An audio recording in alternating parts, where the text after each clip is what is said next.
Fantaro fa tsy lavo mibando matomtolona mbola mitraka sy ny teloatra raha apetraka foana reprezente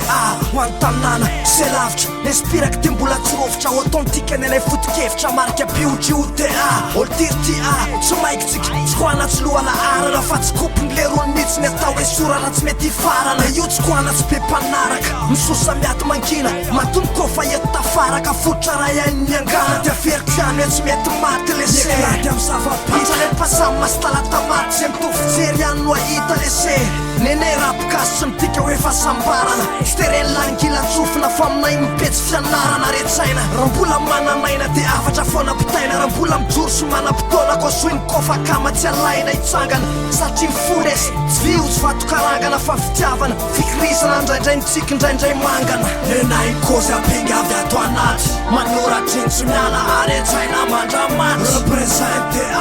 famantarana kozy fanairana solotena ntelaotraray anaty soratry ny fahazarana nenay kozy abengy avy ato anaty manoratry ny tsy miala aretsaina mandramaty reprezente famantarana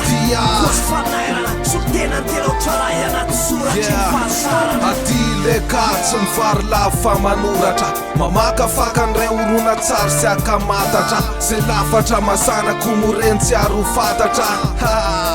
dia aleoko aty any manapatra ka leoko any ary aty mba afaka mitati-bolana mamboraka an'izay ventsiventsipoko atanatohatra satria tambasotra tao lovany asa soratra ka tsy koa mihitsy ka fa tairoaro hoe foforana ka tairoaro hoe tsorona le loko mpamatorana voafototra lalina mihitsy tsy hohita ho totorana mivrim matorana dia ferana zay mystera raha hoe ny fahendrena ho iny ary matetika atao misy tara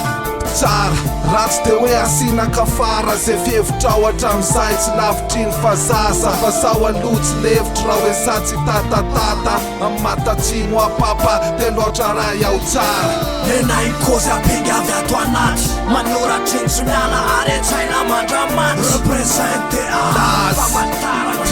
kozy fanairana solotena ntelaotraray anaty soratry ny fahazarana nenay kozy abengy avy ato anaty manoratry ny tsy miala aretsaina mandramaty reprezente famantarana kozy fanairana solotena ntelaotraray anaty soratry ny fahazarana LAZ, Telocharai, Yana.